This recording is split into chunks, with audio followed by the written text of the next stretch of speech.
Check. Now, दोस्तों, speaking in gibberish यानी कि रबा रबा शबा शबा कहाँ से आया? ये यहाँ से आया। पहला कुरिन्थियों 14:2। ना इस एक वचन को लेकर जितनी गड़बड़ी हुई है, आज कोशिश करेंगे परमेश्वर की सामर्थ्य से कि मैं आपको उसको क्लियर कर सकूं। पौलुस के एक वचन को कुछ अज्ञानी सेवकों ने गलत तरीके से सिखा दिया। कौन सा? पहला कुरिन्थियों 14:2। मैं चाहता हूं कि आप ये पहले कॉन्सेप्ट को समझें। मैं एक वचन को फिर पढ़ूंगा और आपको ये समझाऊंगा मदर जेरूशलेम कल्ट ग्रुप के बारे में। आइए पढ़ते पहला 14:2। क्योंकि जो अन्य भाषा में बातें करता है वो मनुष्य से नहीं परंतु परमेश्वर से बातें करता है, इसलिए कि उसकी कोई नहीं समझता, बस यहीं से बेड़ा गर्क हुआ है। मैं इसको ठीक से समझाऊंगा। क्योंकि वह भेद की बातें आत्मा में होकर बोलता है।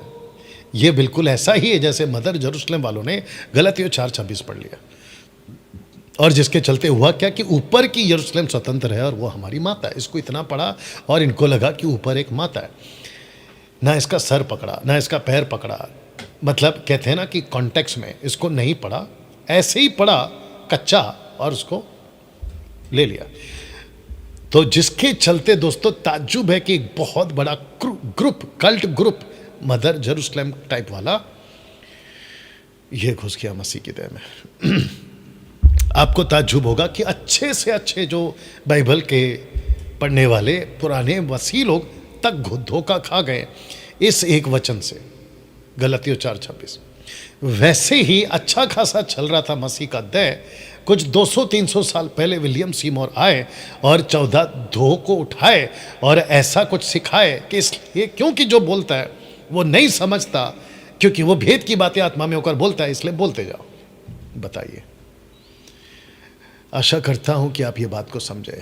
दोस्तों, पतरस इस वचन को, ऐसी बातों को, पौलुस के स्टेटमेंट को क्या कहता है, आइए सुनते हैं। पतरस ने ये कहा था 1 पीटर चैप्टर 3:16। वैसे ही उसने ब्रैकेट में पौलुस ने अपनी सब पत्रियों में भी इन बातों की चर्चा की है, जिनमें कितनी बातें ऐसी है जिनका समझना कठिन है। अनपढ़ चंचल लोग उनके अर्थों को भी पवित्र शास्त्र की और बातों की ना खींच तान कर अपने ही नाश का कारण बनाते हैं। अब आप सोच के देखिए, अनपढ़ और चंचल। मैंने आपसे क्या कहा था पार्ट 1 में? मैंने कहा था कि 50% बच्चे ईसाई हैं जिनको वचन की पहचान नहीं। ऐसे लोग ठोकर खाते हैं। अब आप सोच के देखिए, ऐसे लोग अगर पास्टर बन गए जिनको वचन की पहचान नहीं है, सोच के देखिए ऐसे लोग अगर आपके अपोस्तल बन गए जिनको वचन की पहचान नहीं है, सोच के देखिए ऐसे लोग अगर बाइबल टीचर बन गए और जिनके पीछे लाखों की भीड़ चल रही है। क्यों? क्योंकि उनके हाथों से कोई चमत्कार हो गया, मुर्दे जिंदा हो गए, जो कि प्रभु करता भी है, मैं उसके खिलाफ नहीं हूं। लेकिन शिक्षा को कैसे बिगाड़ दिया। मैं ऐसे किसी सेवक को, मैं ऐसे किसी चमत्कार को तब तक स्वीकार नहीं करूंगा जब तक वो उसका व्यक्ति का जीवन वचन के बेस पे नहीं, आधार पर नहीं है। चमत्कार के चक्कर में आप वचन के साथ में कॉम्प्रोमाइज नहीं कर सकते या नजरअंदाज नहीं कर सकते ना। दोस्तों, पतरस आगे और कहता है, क्या कहता है देखते हैं। पतरस दूसरा पत्र 3:17 इसीलिए कहता है, पौलुस के लेटर को पढ़ते वक्त इसलिए कहता है, प्रियो तुम लोग पहले ही से इन बातों को जानकर चौकस रहो, ताकि अधर्मियों के भ्रम में फंसकर अपनी स्थिरता को हाथ से कहीं खो ना दो। वाह! तो लोग कंफ्यूज कहाँ हो गए पौलुस के लेटर को लेकर, पत्री को लेकर, खास करके ये स्टेटमेंट यहाँ पर, मदर जेरूशलेम के टाइप के लोग यहाँ पर। बताइए कितने लोग समझ रहे हैं अभी तक? तो दोस्तों, कुरिन्थ की या कुरिन्थियुस की कलीसिया में एक दान को लेकर जब हुई बड़ी गड़बड़ी तो गलत पढ़ लिया। वजह क्या है? गलत पढ़ लिया। गड़बड़ी की वजह क्या है? गलत पढ़ लिया। अब इसको हम ठीक करेंगे। गड़बड़ी क्या थी? अन्य भाषा या अनन्य भाषा, अन्य भाषा या अनन्य भाषा बोलने वाले अनुवाद नहीं करते थे। जिस पहले कुरिन्थियों 14:2 को आज इतनी गड़बड़ी है, मैं उसका एंगल आपको देने जा रहा हूं, क्योंकि इस वचन में पौलुस ने कहा कि जो बोलता है उसको अनुवाद करना जरूरी है। क्योंकि जो बोलता है, क्योंकि जो अन्य भाषा में बातें करता है, अगर अनुवादक नहीं है, अनुवाद नहीं हो रहा है, तो वो मनुष्य से बात नहीं कर रहा है। क्योंकि जब वो मनुष्य से बात नहीं कर रहा है तो वो परमेश्वर से बातें कर रहा है। क्योंकि वो परमेश्वर से जब बात कर रहा है, मनुष्य नहीं समझ रहा है, इसलिए क्योंकि उसको कोई नहीं समझता, तो वो भेद की बात आत्मा में होकर बोलता है। इसका मतलब क्या है कि जब कोई चीज़ समझ में नहीं आ रही है तो वो भेद है, मिस्ट्री। आइए क्लियर करते हैं। अगर आपकी सुनने की ताकत है, जिसको लेकर गड़बड़ी आज चल रही है कि अनुवाद नहीं होता था कुरिन्थियों की कलीसिया में, और उसी को पौलुस ने पहला कुरिन्थियों 14 के 2 में लिखा। आइए सुनते हैं। लिखा है पहला कुरिन्थियों 14 का 33 में, गड़बड़ी की बात को लेकर कहता है, क्योंकि परमेश्वर गड़बड़ी का नहीं परंतु शांति का करता है, जैसे पवित्र लोगों की सब कलीसियाओं में है। अब मुझे बताइए, गड़बड़ था इसलिए तो लिखा है ना कि गड़बड़ी का परमेश्वर नहीं है। अगर हम कहते हैं कि एम्बुलेंस बुलाओ, इसका मतलब है कि हादसा हुआ है। अगर हम कहते हैं कि डॉक्टर चाहिए, इसका मतलब है कि आदमी बीमार है। वैसे ही यहां पर गड़बड़ हो रहा था। और गड़बड़ क्या है? पूरा का पूरा मेरा ओपन चैलेंज है हर उस बाइबल टीचर को, हर उस स्कॉलर को, हर उस बड़े पास्टर को जो जिब्रिश बोलता है, मेरा ओपन चैलेंज है। पहला कुरिन्थियों 14 का 1 से 40 तक का स्क्रिप्चर्स है। First Corinthian chapter 14 verse 1 to 40, ये 40 आयतों को जो सेंटर पॉइंट है पढ़ते वक्त में, अगर अनुवाद नहीं मिला तो मुझे बता दीजिए। पौलुस का फोकस है अनुवाद, कि तुम जब बोलते हो तो समझ आना चाहिए। तुम नहीं बोल रहे इसलिए गड़बड़ी चल रहा है। अब इसको पढ़िए सेकंड पार्ट, बी पार्ट कहते हैं। इसका मतलब अन्य भाषा को लेकर बाकी कलीसिया में गड़बड़ी नहीं थी, क्योंकि जैसा पवित्र लोगों की सब कलीसिया में, इसका मतलब है कि सिर्फ कुरिन्थियों की ही कलीसिया में ये गड़बड़ी थी, बाकी पवित्र कलीसियाओं में, बाकी कलीसिया में ये गड़बड़ी नहीं थी। मैं कुछ सेकंड इसको रख रहा हूँ और साथ ही साथ इसको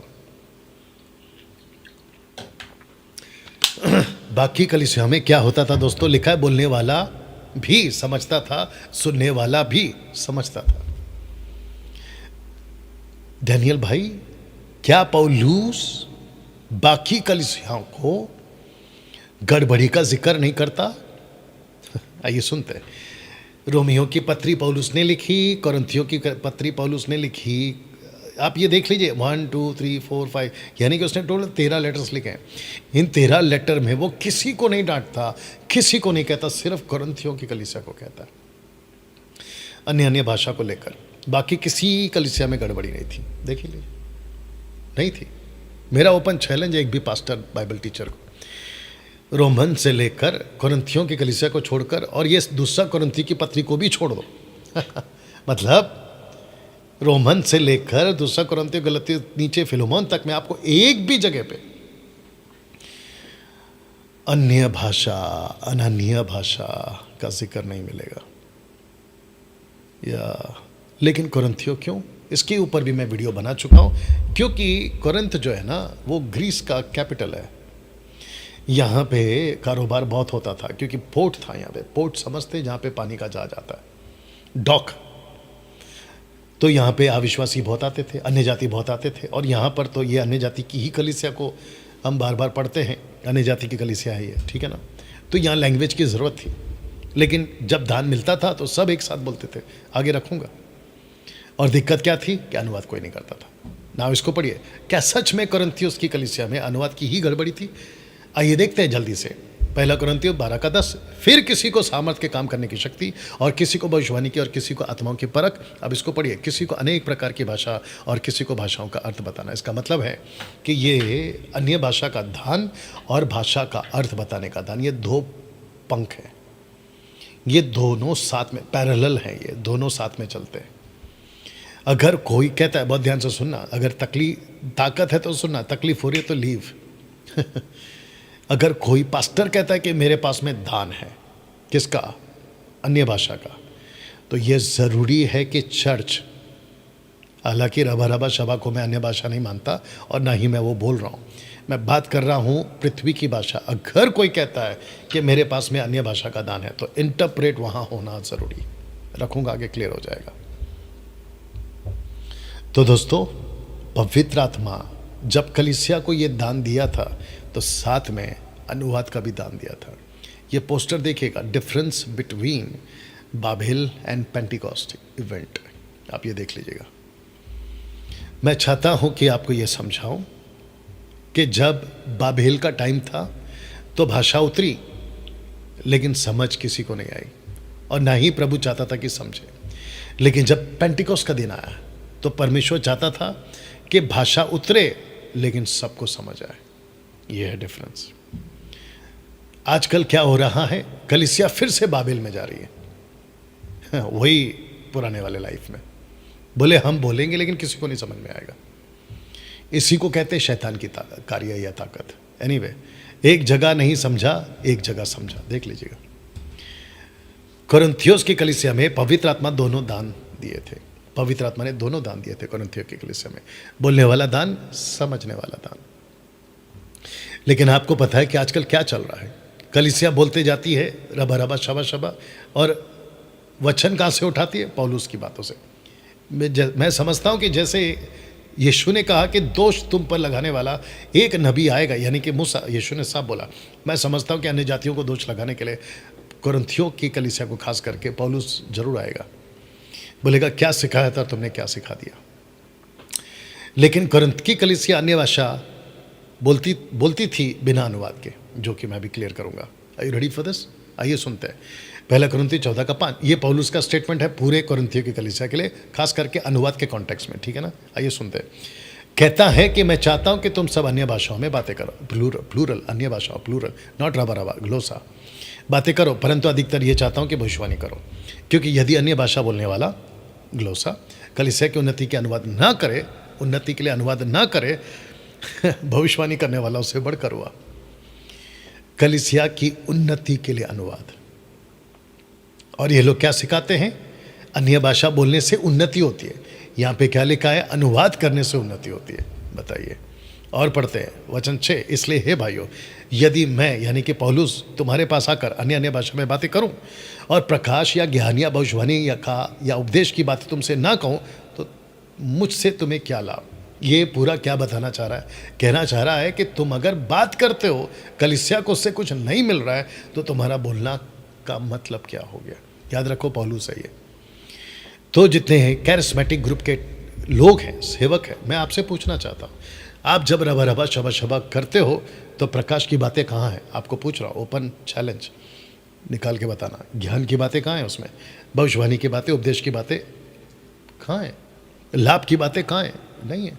और एक देता हूँ 14:7, इसी प्रकार यदि निर्जीव वस्तुएं भी जिनसे ध्वनि निकलती है, जैसे बांसुरी या बीन, यदि उनके स्वरों में भेद ना हो, तो जो फूका या बजाया जाता है वो क्यों कर पहचाना जाएगा? तो कॉन्टेक्स्ट देख रहे हैं अभी तक का, आगे तो और भी है। सारा फोकस किस पे है? जो कुछ बोला जाता है समझो, जो कुछ बोला जाता है पहचानो, जो कुछ बोला जाता है उसमें उपदेश, ज्ञान, प्रकाश की बातें हो। 14:9, ऐसे ही तुम भी यदि जीभ से साफ साफ बातें ना कहो, तो जो कुछ कहा जाता है या वह क्यों कर समझा जाएगा, वह तो हवा से बात करने वाला ठहरा। बताइए।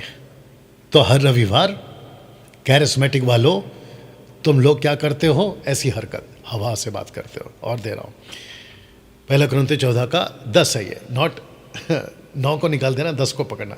जगत में कितने ही प्रकार की भाषाएं क्यों ना हो, परंतु उनमें से कोई भी बिना अर्थ की ना होगी। लीजिए, ओपन चैलेंज है मेरा, कोई मुझे बता दे कि भाषा की जरूरत नहीं, फिर ये सब क्या है?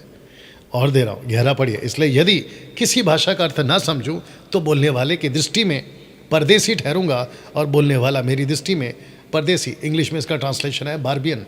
बार्बियन का मतलब होता है जंगली। और दे रहा हूं, वचन 13, इस कारण जो अन्य भाषा बोले वो प्रार्थना करे कि उसका अनुवाद भी करे। ऐसा नहीं कहा है कि अन्य भाषा में प्रार्थना करे, खास करके तो रबा रबा तो है ही नहीं, लेकिन मैं बात कर रहा हूं ग्लोसा की। ग्लोसा में भी किसी को लैंग्वेज मिला है, फिर से पढ़ रहा हूं, ध्यान से सुनिएगा। इस कारण जो व्यक्ति, पुरुष, स्त्री, लड़का, लड़की, अगर उसको कोई दान मिला है, यानी कि अन्य भाषा यानी ग्लोसा का, क्योंकि किसी को वचन सुनाना है, वो बोल तो रहा है लेकिन उसको नहीं पता कि वो बोल क्या रहा है, तो उसने खुद प्रार्थना करना है कि प्रभु मैं जो बोल रहा हूं मुझे उसका अनुवाद चाहिए। वाह, मुझे उसका अनुवाद चाहिए। सो यदि कलीसिया, वचन 23, यदि कलीसिया एक जगह इकट्ठी हो और सबके सब अन्य भाषा बोले तो अनपढ़ या अविश्वासी लोग भीतर आ जाए तो क्या वो तुम्हें पागल ना कहेंगे? पागल क्यों कह रहे हैं? क्योंकि वो व्यक्ति समझ नहीं रहा है। इसलिए वचन 13 में पौलुस क्या कहता है कि तुम जब किसी की भाषा में बात करो तो तुम कहीं पागल ना गिने जाओ। इसलिए प्रभु से कहो कि प्रभु, ये व्यक्ति मुझे पागल ना बोले, इसलिए मैं जो बोल रहा हूं मैं उसको समझाना चाहता हूं। तो परमेश्वर कहता है ओके, मैं तुमको उसका अनुवाद दूंगा, नहीं तो किसी को लाऊंगा और वो तुम्हारी बात का अनुवाद करेगा, लेकिन कम से कम मैं ये कोशिश करूंगा कि तुम पागल ना गिने जाओ ना। दोस्तों, ये होता था और यही होना चाहिए था कोरिन्थ की कलीसिया में। पौलुस का तो यही कहना था कि ये डिसिप्लिन है, ये ऑर्डर है। लेकिन आज देखिए आप, आज इतना बेड़ा गर्क है। मैं सच बता रहा हूँ, अगर पौलुस आ गया ना इन कैरिस्मेटिक वालों के बीच में, डंडे से मारेगा इन लोगों को और बोलेगा क्या तमाशा लगा के रखा है और तुम मुझे गलत बोलते हो। आएगा वक्त है तुम्हारा। एक लड़की है, सूरज परमानी को सुनती है, मैंने उसका प्रोफाइल चेक किया। वो लड़की को शायद ये वीडियो मिल भी जाएगा या तो फिर उसके पापा के थ्रू मिल जाएगा, सूरज परमानी के थ्रू मिल जाएगा। मेरे एक तो मैं किसी की वीडियो में बात नहीं करता, बहुत ध्यान से सुनना। डैनियल राज की एक भी वीडियो, किसी सेवक के वीडियो पे जाके उसके ऊपर कमेंट करके उसकी वीडियो का क्लिप काट के फिर उसको अलग से एडिट करके, जैसे कई लोग करते हैं, कुछ कुत्ते भौंक रहे थे, अभी तो बंद हो गए, मेरे ऊपर लेकर करते हैं और उन्होंने खूब अपना सब्सक्राइब भी कमा लिया और कई लोगों ने तो अपना अपना पैसा भी कमा लिया, ठीक है ना। लेकिन मैं ऐसा नहीं करता, ओपन बात कर रहा हूँ, मैं नहीं करता। तो उस लड़की को मैं समझा रहा था कि तुम जिसको फॉलो करती हो, सूरज परमानी को, अगर मैं उसकी वीडियो पे वीडियो बनाना शुरू करूं, जैसे तुम मेरे वीडियो पे बात करना शुरू कर रही हो, मैं नहीं करता ऐसा। बहुत ज़रूरी है दोस्तों, अगर पौलुस आ जाए, देखिए पौलुस नहीं आएगा, ये तो सच बात है, ना ही मूसा आएगा, ना ही यीशु आएगा। जैसा चल रहा है सब चलता रहेगा, लेकिन न्याय के दिन खूब डंडे पड़ेंगे। लेकिन परमेश्वर क्या करता है पता है? अपने लोगों को अकल देने के लिए ना हम जैसों को भेजते रहता है। अब मस्ती इतनी है इन लोगों को कि भाई हमको भी नहीं सुनना है, और कुछ चर्चों में तो हम जैसों को नहीं सुनने के लिए बाकायदा अनाउंसमेंट भी होता है। बताइए, सोच के देखिए क्या बेड़ा गर्क है। और दे रहा हूं 14 का 26। इसलिए हे भाइयों, क्या करना चाहिए? नतीजे पे आता है, जब तुम इकट्ठे होते हो तो हर एक के हृदय में भजन, उपदेश, अन्य भाषा या प्रकाश, अन्य भाषा का अर्थ बताना रहता है। सब कुछ आत्मिक उन्नति के लिए होना चाहिए। इस वचन को मैं रखकर आपको कुछ बता देता हूं कि ये जो टाइप के लोग होते हैं ना, रबा रबा शबा, ये कहते हैं कि आत्मिक उन्नति अगर होती है तो सिर्फ रबा रबा और शबा शबा से। मेरा ओपन चैलेंज है पूरी दुनिया को, बहुत ध्यान से सुनना, डंके की चोट पे बोल रहा हूँ, मेरा ओपन चैलेंज है पूरी दुनिया को। मुझे बाइबल में से खास करके पहले कोरिन्थियों 14 अध्याय के 1 से 40 तक में कहीं पर भी ये निकाल के बता दे कि अन्य भाषा, ग्लोसा को ही बोल रहा हूँ, रबा रबा तो है ही नहीं, अन्य भाषा यानी ग्लोसा से आत्मिक उन्नति होती है, मुझे निकाल के बताए। ओपन चैलेंज है, ग्लोसा से, ग्लोसोलालिया से आत्मिक उन्नति निकाल के बताइए। आज आपको मैं कहता हूं, अगर निकाल के बता दिया, वीडियो बना दिया, या हमारे ऑफिस टीम मेंबर को, एमएमबी के टीम को आपने कॉल करके बता दें कि डैनियल राज ने ओपन चैलेंज दिया था, देखो यहाँ पे लिखा है कि ग्लोसा बोलने से आत्मिक उन्नति होती है, उनको अभी शर्त जो भी है हारने वाला। मैं आपको बताता हूँ, अगर जिस दिन तुमने निकाल के दे दिया, हालांकि तुम नहीं निकाल पाओगे, वो बात अलग है, मैं उस दिन से फेसबुक और यूट्यूब पे वीडियो बनाना बंद कर दूंगा। बोलिए। आत्मिक उन्नति सिर्फ ग्लोसा से नहीं होती, आत्मिक उन्नति होती इन सब से। देख लीजिए, भजन है, उपदेश है, सब है, परमेश्वर का दान है, प्रार्थना है, सब कुछ है, वचन है, सबसे बड़ा तो वचन है। और एक दे रहा हूँ 14 का 27, यदि अन्य भाषा में बातें करनी हो तो 2-2 या बहुत हो तो 3-3 जन बारी बारी से बोले, एक व्यक्ति अनुवाद करे। इसको उल्टा करेंगे, अगर अनुवादक नहीं है तो आइए सुनते हैं, परंतु यदि अनुवाद करने वाला ना हो तो अन्य भाषा बोलने वाला कलीसिया में शांत रहे, अपने मन में और परमेश्वर से बात करें। यही तो लिखा है। अब आपको पता चलेगा कि पौलुस 1 कोरिन्थियों 14:2 में बोलना क्या चाहता था, यही तो लिखा है। अब आपको समझेगा वो क्या कहता है। अगर किसी के पास में अनुवाद नहीं है, पहली बात तो 1-1 बोले, माफ़ करना 2-2 बोले, ज़्यादा हो तो 3-3 बोले, और वो भी तब बोले अगर अनुवाद है तो। अगर अनुवाद नहीं है तो वो 2 और 3 जो बोल रहे थे उनको कहो चुप हो जाए। अब बताओ कि 21वीं सदी के कैरिस्मेटिक टाइप के ग्रुप के लोगों के बीच में क्या चल रहा है, आप ही बता दीजिए। आई बात समझ में?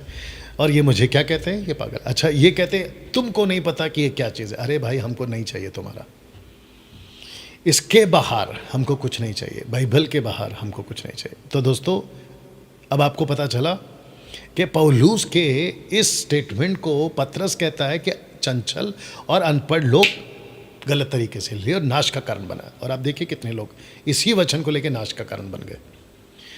मैं समझता हूँ कि जितने दारू पी के, सिगरेट पी के, ड्रग्स पी के, व्यभिचार करके, पाप करके, नशा करके, कत्ल करके, नक्सलाइट बनकर, आतंकवादी बनकर जितने नर्क नहीं जाएंगे ना, उसकी वजह उतने से उससे कई ज़्यादा लोग इस एक वचन की वजह से नर्क जाएंगे। बताइए।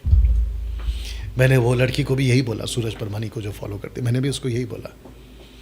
कहती है कि तुम जज करने वाले बन गए। मैंने बोला तुम्हारा भी तो वही करता है, हम तो सच बता रहे हैं। या एनीवे, इसको क्लियर करते हैं। 1 कुरिन्थियों 14:2 को क्लियर करते हैं। लिखा है क्योंकि जो अन्य भाषा, ब्रैकेट में ग्लोसा में बातें करता है, रबा तो नहीं है भाई। पहली बात तो यहाँ रबा का बात ही नहीं हो रहा है, बात हो रहा है ग्लोसा का। वह मनुष्य से नहीं परंतु परमेश्वर से बातें करता है, इसलिए क्योंकि उसकी कोई नहीं समझता, क्योंकि वह भेद की बातें आत्मा में होकर बोलता है। इसका मतलब क्या है कि जो भी ग्लोसा बोलता है, जिसके पास में चाइनीज़ है, जापानीज़ है, अफ्रीकन है, अमेरिकन है, यूरोपियन है, जो भी लैंग्वेज है, उसके पास अगर अनुवादक नहीं है तो वो खुद से बात करता है, परमेश्वर से बात करता है, जो कि मैं पहले पढ़ा चुका हूँ। उसको मनुष्य नहीं समझेगा। मनुष्य क्यों नहीं समझ रहा है? क्योंकि उसके पास अनुवादक नहीं है। अगर अनुवादक होता, बहुत ध्यान से सुनना, अगर अनुवादक होता तो यही लाइन वो समझ जाता और फिर ये भेद नहीं रहता। भेद इसलिए है क्योंकि अनुवादक नहीं है। So simple. अब इसको पढ़िए, पौलुस यहाँ कहना क्या चाह रहा था? अन्य भाषा ग्लोसा बोलने वाला बिना अनुवाद के ना बोले, ये कहना चाह रहा था। इसको कहते हैं सरकास्टिक वे पे बोला उसने। तुम तो बोलते तो हो लेकिन समझते नहीं हो। 1 कुरिन्थियों 13 का वचन एक तो यही तो है, मनुष्यों की बोली, स्वर्गदूतों की बोली, उसको उठाकर बोल दिया कि देखो स्वर्गदूतों की बोली। भैया वो सरकास्टिक है, व्यंग है, ठोंट है। अपना धन गरीबों को दे दूं, अपनी दह जलाने के लिए दे दूं, आग में कूद जाऊं, ये व्यंग है, सरकास्टिक। ऐसा किसी ने नहीं किया। पहाड़ों को हटाओ, मुझे बताइए बाइबल में किसने पहाड़ को हटाया? एक आदमी ने भी नहीं हटाया। निकाल के बताइए, नहीं निकाल पाओगे। एक आदमी ने भी पहाड़ नहीं हटाया। यहाँ तक कि परमेश्वर ने, यीशु ने भी पहाड़ को नहीं हटाया, कहीं नहीं लिखा है। सरकास्टिक है वो। एनीवे, अन्य भाषा को लेकर कुछ ज़रूरी बातें आपके बीच में जल्दी से रखना चाहूँगा, जो आजकल बहुत ज़्यादा गड़बड़ कर रही है। इसको पढ़ लिया। There is nothing like heavenly language, prayer language, holy spirit language, private language. We don't see anywhere in the Bible nor anywhere verse mention these things, nor any verse mention in these things. ऐसा कुछ नहीं मिलता हमको Bible के अंदर। लेकिन इसको लेकर बड़ा दुकान खुला हुआ है, बड़ी मार्केट खुली हुई है। बोले क्या करे हेवनली लैंग्वेज, बोले क्या करे प्रेयर लैंग्वेज, क्या करे पवित्र आत्मा की भाषा, प्राइवेट लैंग्वेज है। वाह, कुछ सेवक आत्मा में प्रार्थना की बात सिखाते हैं, ये अलग से गड़बड़ चल रहा है, उसको भी क्लियर करते हैं। इफिसियों 6:18 को लेते हैं, कहते हैं कि हर समय हर प्रकार से आत्मा में प्रार्थना। देखिए आया है आत्मा में प्रार्थना, बोला देखो इसी को कहते हैं रबा रबा शबा शबा, बकवास। इसका कॉन्टेक्स्ट देता हूँ। विनती करते रहो और इसीलिए जागते रहो कि सब पवित्र लोगों के लिए लगातार विनती क्या। अब इसका कॉन्टेक्स्ट आ रहा है 12 में, क्योंकि हमारा ये मल्लयुद्ध लहू और मांस से नहीं परंतु प्रधानों, अंधकार के अधिकारियों से, संसार के अंधकार के हकीमों से और उस दुष्टता की आत्मिक सेनाओं से। तो इसलिए आत्मा में प्रार्थना, आत्मिक सेनाओं से युद्ध है तो आत्मा में प्रार्थना। रोमियो 8 का 28, 26, 27, 28, 26 से शुरू करो। तुमको नहीं पता प्रार्थना कैसे करना है, वो तुमको सिखाएगा। ये है वो। और एक देता हूँ, योद्धा 1 का 2 उठाते, जूड 1:20, पर हे प्रियो तुम अपने अति पवित्र विश्वास में अपनी उन्नति करते हुए आत्मा, पवित्र आत्मा में प्रार्थना करते हुए। इसका कॉन्टेक्स्ट है यहाँ पर। ये तो वे हैं जो फूट डालते हैं, जो शारीरिक लोग हैं जिनमें आत्मा नहीं, शारीरिक लोग। लेकिन तुम आत्मिक हो इसलिए पवित्र आत्मा में प्रार्थना। ये है इसका कॉन्टेक्स्ट। और एक देता हूँ, इसको खूब इस्तेमाल करते ये रबा रबा शबा शबा वाले। 1 कुरिन्थियों 14 का 15, सो क्या करना चाहिए? मैं आत्मा से भी प्रार्थना करूंगा, बुद्धि से भी प्रार्थना करूंगा। इसका कॉन्टेक्स्ट दे रहा हूं 14 में। इस कारण जो अन्य भाषा बोले वो प्रार्थना करे कि उसका अनुवाद भी कर सके। आत्मा क्या करना चाहिए? मैं आत्मा से भी प्रार्थना करूंगा। आत्मा से क्यों प्रार्थना कर रहा? क्योंकि उसको समझ नहीं रहा है। उसको पौलुस कहता है कि तुम अभी प्रार्थना कर रहे हो तो आत्मा में हो, क्योंकि तुमको भाषा समझ में नहीं आ रही, लेकिन तुमको प्रार्थना क्या करना है? अनुवाद के लिए। ये कॉन्टेक्स्ट है। और एक दे रहा हूं, रोमन्स 8:26 आ गया। इस रीति से आत्मा भी हमारी दुर्बलता में सहायता करता है, क्योंकि हम नहीं जानते कि प्रार्थना किस रीति से करना चाहिए, परंतु आत्मा, पवित्र आत्मा, पिनोमा, आप ही ऐसी आहें भर भर कर जो बयान से बाहर है हमारे लिए विनती करता है। अब इसका कॉन्टेक्स्ट आ गया 22 में, क्योंकि हम जानते हैं कि सारी सृष्टि अब तक मिलकर कराहती पीड़ाओं में पड़ी तड़पती है। 23, केवल वह नहीं पर हम भी, जिनके पास आत्मा का पहला फल है, आप ही अपने में कराहते और लेपालक होने की, अर्थात अपने देह के छुटकारे की बाट जोते। तो यहाँ पे पौलुस बात करते करते 22 और 23 में वो कह रहा है कि हमको नहीं पता, हम तड़प रहे हैं, तब पवित्र आत्मा सहायता करता है। ये वो कॉन्टेक्स्ट है। लेकिन इन सब एक एक वचन को उठाकर, कच्चा ऐसे उठाकर बोला खाओ, उसका अर्थ मत जानो, बकवास। दोस्तों, अन्य भाषा का दान सबको नहीं मिलता। कुछ बातें क्लियर कर देता हूं। अन्य भाषा का दान बात करने का दान है। अन्य भाषा का दान व्यक्तिगत दान है। अन्य भाषा का दान प्लूरल है। अन्य भाषा का दान मांगा नहीं जाता, बल्कि पवित्र आत्मा अपनी मर्जी से देता है। इसको ठीक से देख लीजिएगा। और अगर इसमें से एक भी गलत है, वीडियो बनाकर बताओ और मेरे पास भेजो, या फिर मेरे को कॉल करो और बोलो आपसे डिबेट करना है। आपको हम जो ओपन चैलेंज देते हैं, ये आपका पूरा स्टेटमेंट गलत है, नहीं, आ जाओ सामने। नहीं आओगे।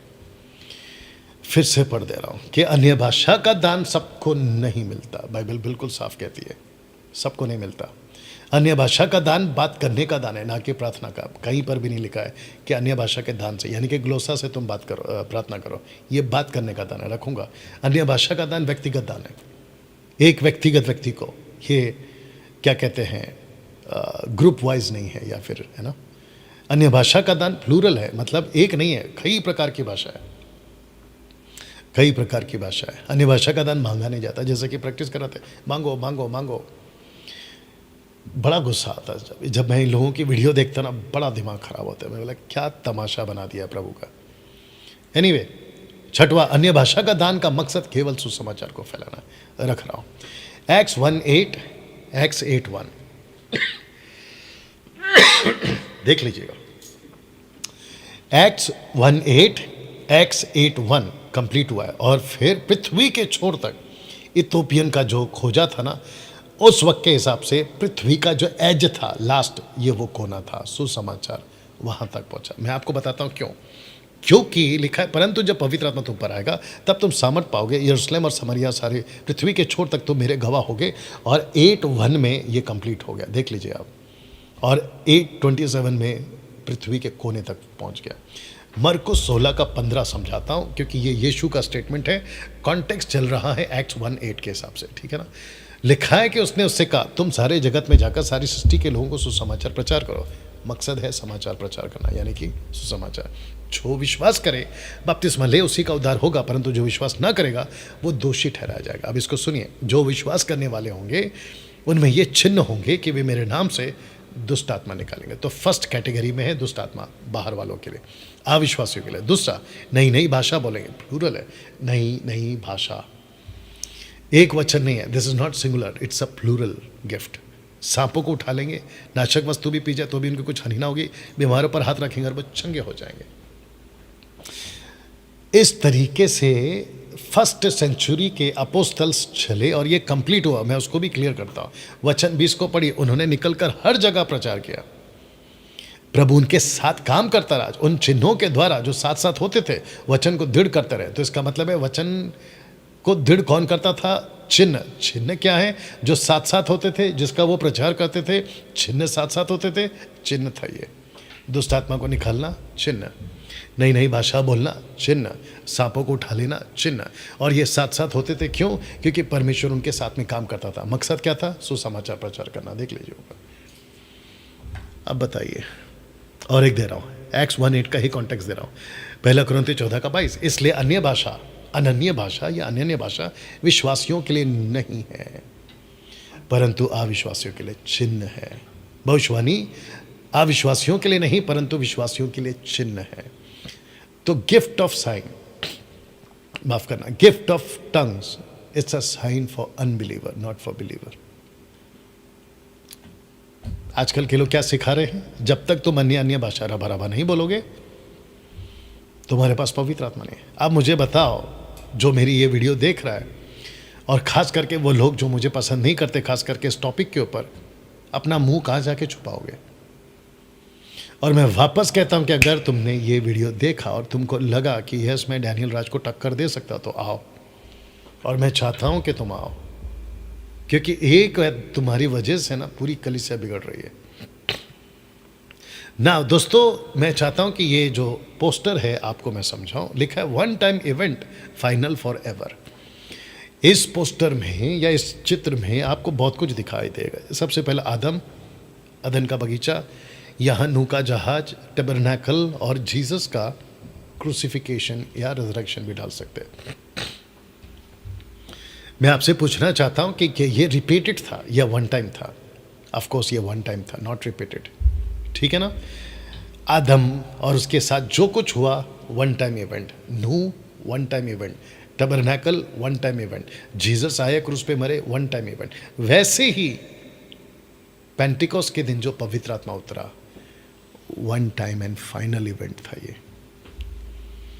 वाह, कभी सोचा आपने कि पवित्र आत्मा जैसा प्रेरितों पे उतरा, एक्ट चैप्टर 2 में वर्स 1 to 4 ऑनवर्ड्स, कभी किसी पे नहीं उतरा।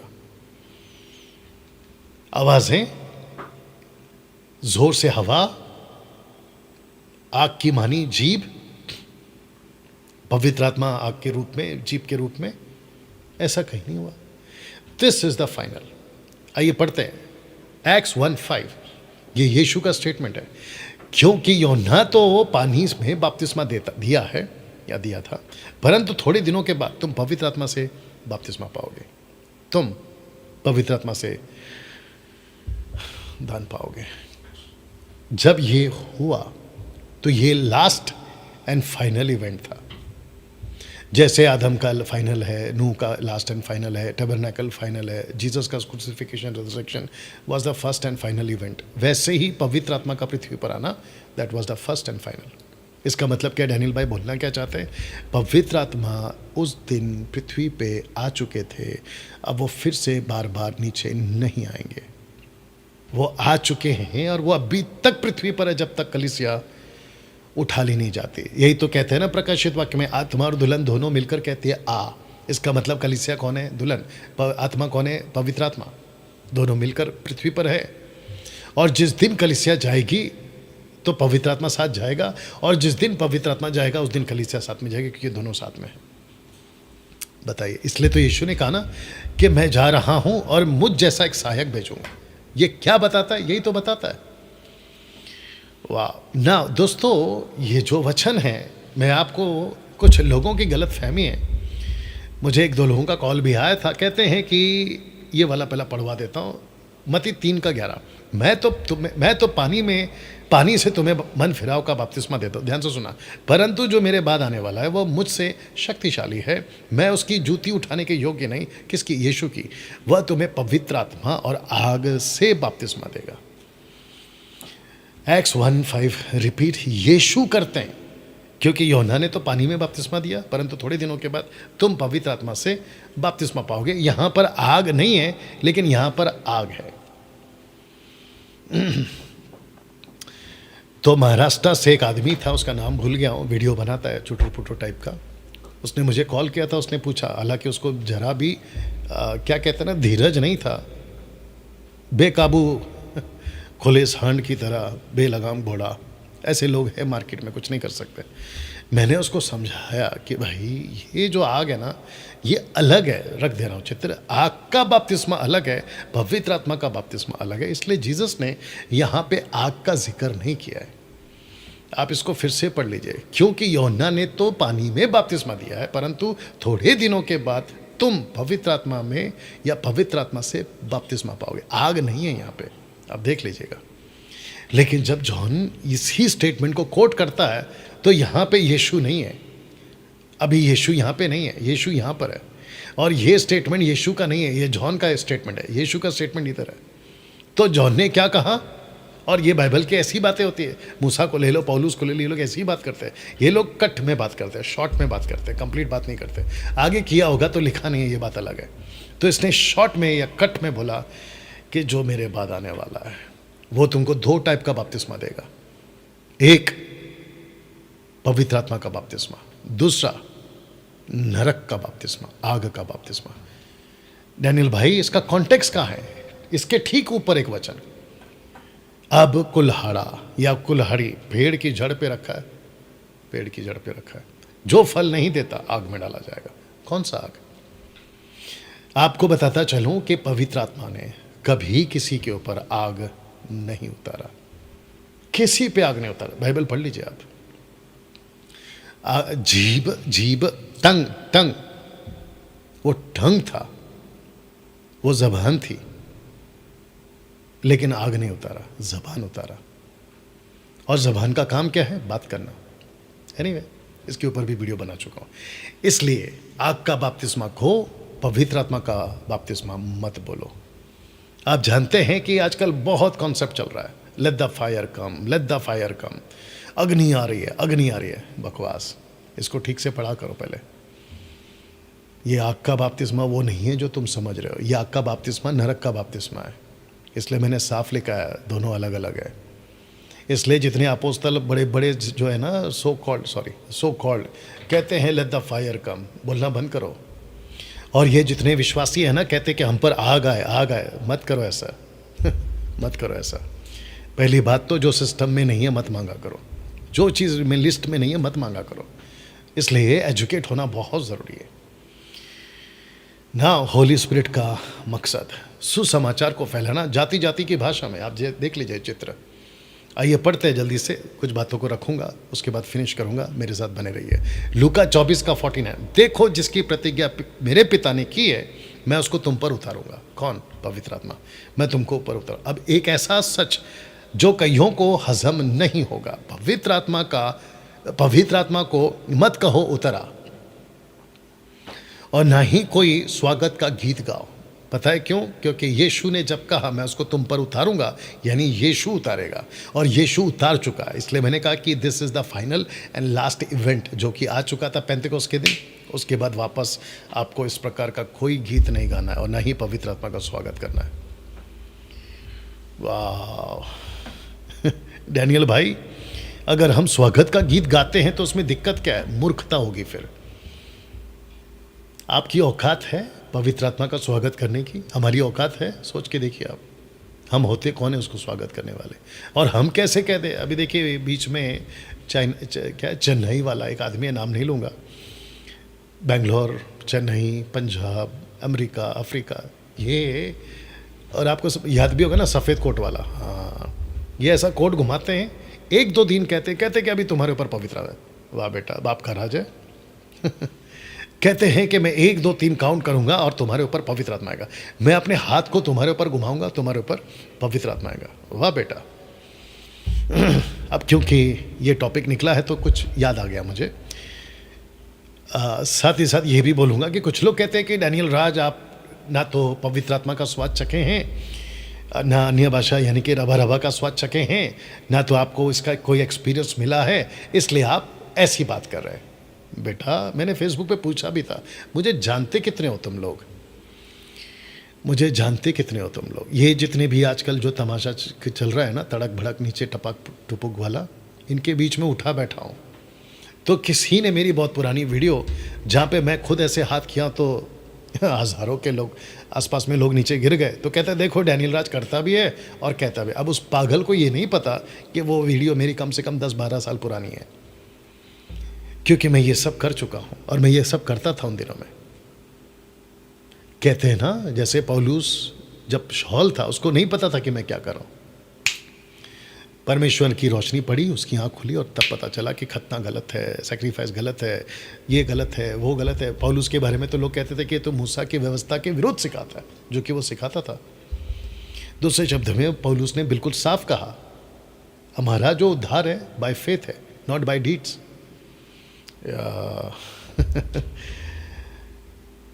मैं भी गाना गा चुका हूँ, स्वागत है, फिर से आजा, फिर से बरसात। हम भी तो गाते थे, लेकिन जब अक्ल आई पता चला। देखिए हम एजुकेट होते हैं, मैंने वही तो बताया ना, आपको याद होगा ना, 3 टकले, 50 वाले, 40 वाले, 10 वाले, याद आया कुछ? सच्चा मसीह, दुष्ट मसीह, बच्चा मसीह। जब हम बच्चे मसीह थे, वचन की पहचान नहीं थी, हमने बोला सब ठीक है, तुम भी ठीक, और सबसे बनती थी हमारी तभी, सब हमको पसंद करते थे।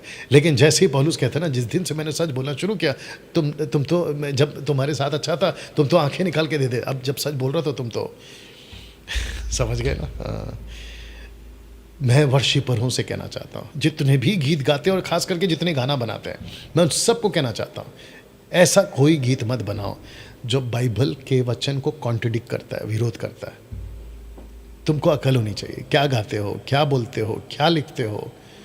बीच में किसी ने बोला तो बोला, मुंबई का टीम है वो लोग, कहते हैं कि कौन क्या कहता है हमको कोई फ़र्क नहीं पड़ता, हम तो जो दिल करेगा वही करेंगे। तो बाइबल कहती है कि मन तो सबसे बड़ा धोखेबाज है। करो करो करो। मज़ा तो तब आएगा ना जब न्याय होगा। मज़ा मैं वर्ड इसलिए यूज़ कर रहा हूँ क्योंकि तब दूध का दूध पानी का पानी होगा। लेकिन अफसोस होगा कि तुम मेरी आंखों के सामने नरक में जा रहे होंगे, बिकॉज ऑफ वचन को नहीं समझने के कारण। एनीवे ना दोस्तों, एक बकवास की बात ये जिब्रिश वाले सिखाते हैं, बकवास की बात। आइए देखते हैं। अन्य भाषा का दान प्रमाण है पवित्र आत्मा को पाने का। मैं आपको क्लियर कर देता हूँ। एक्ट्स 8:14 में, बहुत ध्यान से सुनना, एक्ट्स चैप्टर 2 वर्स 4, जब पवित्र आत्मा आया अन्य भाषा मिला। मैंने नहीं रखा, ऐसे ही बोल देता हूँ। एक्ट चैप्टर 10, जब पवित्र आत्मा आया अन्य भाषा मिला। एक्ट चैप्टर 19, जब पवित्र आत्मा आया तो अन्य भाषा मिला। अब इसको देखिए। एक्ट चैप्टर 8 वर्स 14, जब प्रेरितों ने जो यरूशलेम में थे सुना कि समरिया ने परमेश्वर का वचन मान लिया है, तो पतरस और यूहन्ना को उनके पास भेजा और उन्होंने जाकर उनके लिए प्रार्थना की कि वे पवित्र आत्मा पाए, क्योंकि वह अब तक उनमें से किसी पर ना उतरा था। तब उन्होंने उन पर हाथ रखे और उन्होंने पवित्र आत्मा पाया, लेकिन कहीं पर नहीं लिखा है कि उन्होंने अन्य भाषा बोला। ओपन चैलेंज है, निकाल के बताइए, नहीं मिलेगा। वाह ये आपके बाइबल की बातें हैं। तो कैसे कह सकते हो ये बकवास वाली लाइन कि जब तक अन्य भाषा का दान नहीं है तब तक तुम्हारे पास पवित्र आत्मा नहीं है।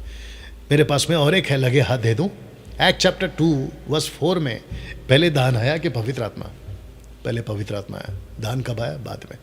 नहीं लिखा है कि जैसे पवित्र आत्मा ने डिसाइड किया कि ये 120 ये ऐसा बोलेगा, वो ऐसा बोलेगा, उसको एबिलिटी दी, उसको ताकत दी कि तुम ये बोलो, तो पहले पवित्र आत्मा आया, ना कि दान।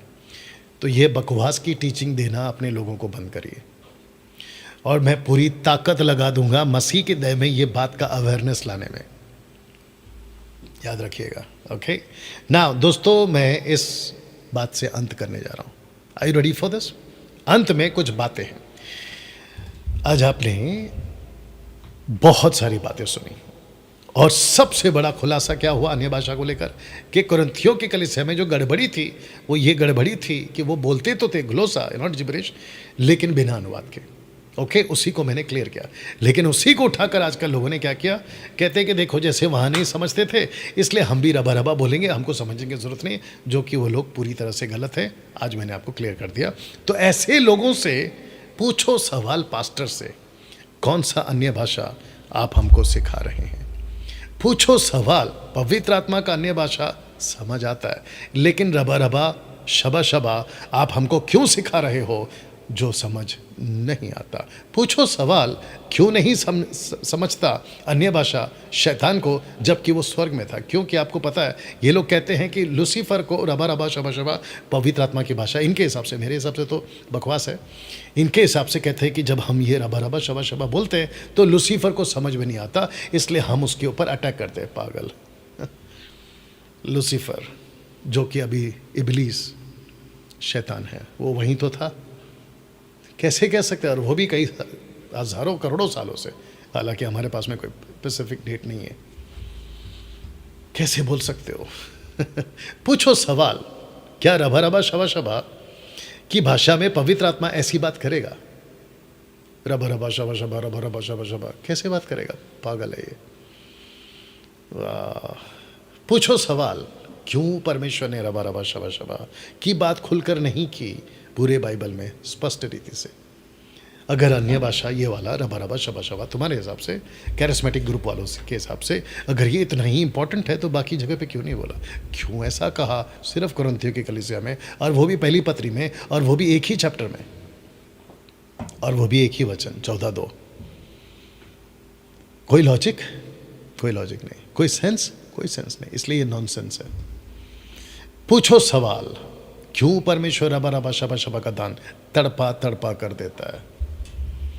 क्योंकि ये कहते हैं कि तुमको चीखना होगा, तुमको रोना होगा, तुमको बैठना होगा, 40 दिन फास्टिंग में जाओ, तुमको पहाड़ पे जाना होगा। क्या बकवास है। उसका नाम क्या है जिसको हमने एक्सपोज किया था? कोई प्रॉफिट है ना, विनोद कुमार या पता नहीं क्या है, वो 2 लोगों को पहाड़ पे लेकर गया और उनको सिखा रहा है मांगो मांगो मांगो मांगो, और यही रबा रबा रबा, और मिल गया, और ऑब्वियस है मिलेगा। मैं तो अविश्वासियों को रबा रबा सिखा दूँ, तुम विश्वासियों की क्या बात कर रहे हो? अविश्वासियों को रबा रबा सिखा दूँ मैं?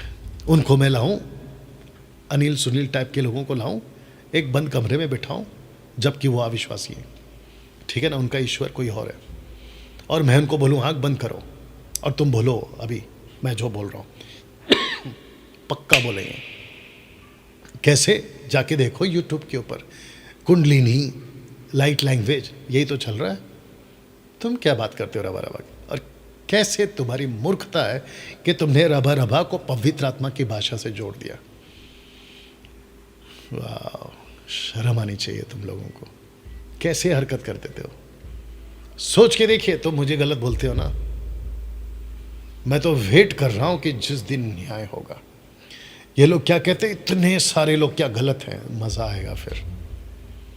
इतने बड़े बड़े पास्टर जो रबा रबा बोलते हैं वो गलत है, मजा आएगा फिर तुम अपनी आंखों के, लेकिन तब बहुत देर हो जाएगी दोस्त, बहुत देर हो जाएगी। पूछो सवाल, अगर रबा रबा शबा शबा के दान से इतनी आत्मिक उन्नति होती है तो ये दान सबको क्यों नहीं मिलता? उद्धार पाते ही ऐसे ही मिल जाना चाहिए ना। सोच के देखिए मेरे भाई बहनों, और खास करके तुम पास्टरों जो अपने चर्च को ये सिखाते हो ना, तुम भी खुद सोचो, अगर उद्धार मुफ्त में है और पवित्र आत्मा उस उद्धार का पैकेज का वो हिस्सा है जिसको कहते हैं सैल्वेशन पैकेज, पैकेट साथ में आता है, ठीक है ना, तो जब सब कुछ मुफ्त में है तो ये दान को इतना तड़पा तड़पा के क्यों, और ये सबको उद्धार पाते मिल क्यों नहीं जाता? जैसे उद्धार पिया शुरू हो जाओ रबा रबा, जैसे ही बपतिस्मा लिया शुरू हो जाओ रबा रबा, ये क्यों नहीं होता? इसको तुम सिखाते क्यों? है कोई जवाब? पूछो सवाल, तब जाकर दोस्तों ये बताकर मैं फिनिश कर रहा हूं, जब तक कि हम सब के सब विश्वास और परमेश्वर के पुत्र की पहचान में एक ना हो जाए और एक सिद्ध मनुष्य ना बन जाए, मसीह के पूरे डील डॉल तक ना बढ़ जाए, ताकि हम आगे को बालक ना रहे जो मनुष्यों की ठग विदा चतुराई में उनके भरम की युक्तियों की उपदेश की हर एक बयारे से उछाले इधर उधर घुमाए जाते हैं। कहता है कि हम भ्रम में ना रहे, भ्रम, डोंट बी इन कन्फ्यूजन। ये जो प्रश्न मैंने पूछे हैं, अगर इतना ही आत्मिक उन्नति कराता ये रबा रबा, तो परमेश्वर उद्धार पाते ही क्यों नहीं दे देता? मेरा ये क्वेश्चन है। एनीवे दोस्तों, आशा करता हूँ कि ये कुछ 1.25 घंटे का वीडियो आपको बहुत कुछ सिखाया होगा, और मैं इस मुहिम को जारी रखूँगा।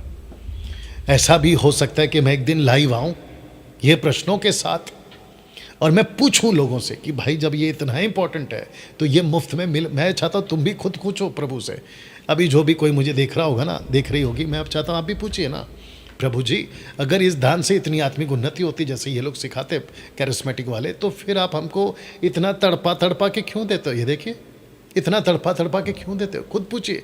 तो दोस्तों कहीं ना कहीं तो गड़बड़ है, कहते ना समथिंग इज फिशी कुछ तो गड़बड़ है पास्टर, कुछ तो गड़बड़ है। इसी स्लाइड के साथ दोस्तों आज की मीटिंग को मैं समाप्त करता हूँ। आशा करता हूँ कि इस वीडियो से आपने बहुत कुछ सीखा है। अगले वीडियो के साथ फिर मुलाकात होगी। अपना ख्याल रखें। प्रभु आपको आशीष दे। जय मसीह। God bless.